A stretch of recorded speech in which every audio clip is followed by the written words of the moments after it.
Simt un ochii mei și arte.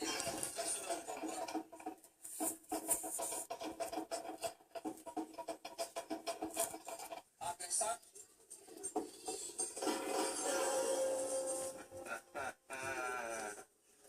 Ce tare!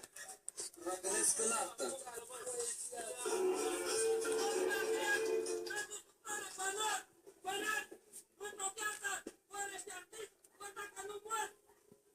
Dau năvală într-un veac. Ce caută cărțimele mele la prăvânt? Vă rup mașinile în două. Ce caută cărțimele mele la prăvânt? Băi, numai cu pietre, lasă pietre. Ce vă dă vreți dacă nu mor? Sunt un lucru, nu înțeleg. Unul dintre cele mai ciudate momente de la România au talent. Aoleu. Vreau de ei să scap.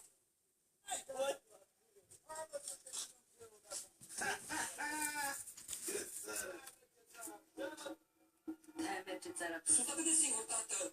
Manuscrisul meu e ud și ale gai cuprins de lacrimi. O să ajung pe... Asta e! Și începe momentul! Am un moment ieșit în comun. M-am pregătit un an de zile pentru acest moment.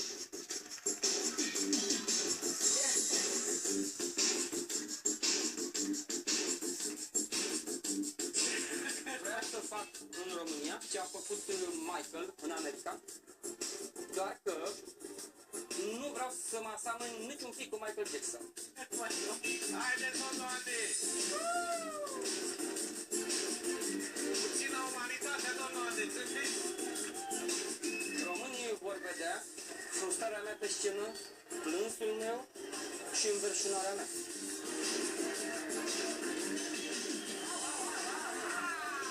E lumea lui!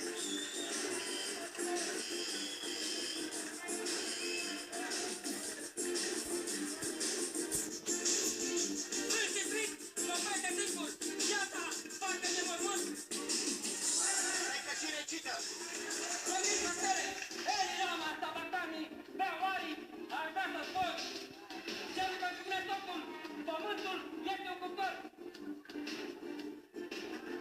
Când poeții, sacul urlă, ostenit, tăcea plac și se așa, în taină, confugen, oachile și scurtirea în viață! Ce bun, eu nu înțeleg nimic! Dar nu trebuie să înțelegi! Asta se simte! Asta-i tot? Voi puneți o prăpastie cultivată cu stele! Bun. Eu am putea să... Hai, Dar e mixul meu! Dați șase mici Cu mai Cine vorbesc? cu romanticul Luis Gabriel Cioseaua, care sunt mai multe volume de carte. Gabriel, am înțeles. Astea sunt volumele Da, mele. da, sigur că da. Am muncit un an de zile la acest videoclip. Gabriel, că să las că le dau eu să Și verific eu. versurile mele vreau să le pun pe negative. Dar tu ai mai fost aici. Da, dar n-am trecut cu Michael Jackson. Da. Eu vreau să am propria mea muzică. Asta e ideea. Păi asta zic și eu. Cum a zis cu Maica? Nu Gabriele, zici, mă opresc de singur. Iată, fac nemăcut. Priviți pe stele și răbniră pute două. Elila mea asta bactanii, eu mi-ari, aș da pe zbor. aș vrea să spun.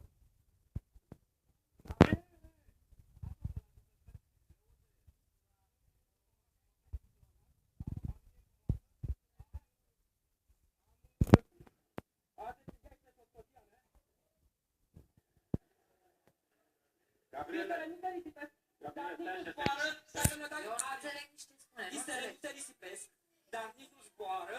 Dacă Visele ne dai devin aripi. realitate. Visele pot deveni realitate. Jur, Dar nici Gabriele, nu se risipesc. Gabriele. Dacă ne dai Înseamnă aripi. că hârtie. Dacă și mie aripi. Nu Gabriel, pot avea etapă ca să trec și o altă Gabriel. prima. Măi, frate, ce debit are copilul ăsta că vorbește. M-a zăpăcit. Am muncit la aceste poezii, trudă, muncă de 10 ani. Dați și mie o șansă. Da, dar uite răsplata. Uite răsplata. Cu tablaul. Vă rog frumos, vă rog în suflet. Dați și mie o șansă. aplauze pentru Gabriel. Pot să cred.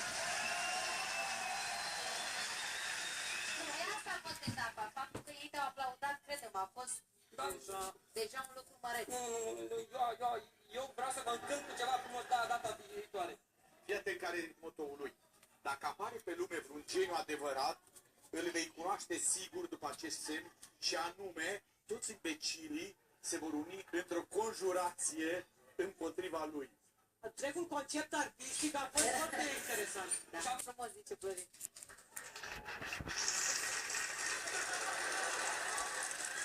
Vă rog frumos, dragi jurați, nu vă uniți într-o conjurație împotriva lui. Deci, tot momentul ăsta a avut o idee, a avut un concept artistic, ce? Dar care talentul? Poezia, nu? Creația, da. Asta e. Ce n-a grăbuz așa de mari, stai nemișcată, nu stai privirea. De-ați putea, aș ține timpul în loc. De-ați putea, pentru a întări vecia. Mă dor genunchii, patima absorb, te rog mai stai, un ceas de vrei, aparent te îngheț. Ne-ai învins, crede-mă, este ne-ai omul? învins, mai cucerit, poezia ta este Decât devastatoare, o bulgără suntem de la pământ. pământ toți, uite-te la noi. Care se Deci, rostogolește la vale, care se tremură, călcată de vânt. Andra, nu începe și tu Mai, periculos de Mi-a plăcut aici. Ora tainică mă frige, glasul mi se doare în vânt. Nu te văd, ora înșoaptă, ești stimulat de pământ. Simt un foc imens și arde. Duceți-l înapoi în galaxie.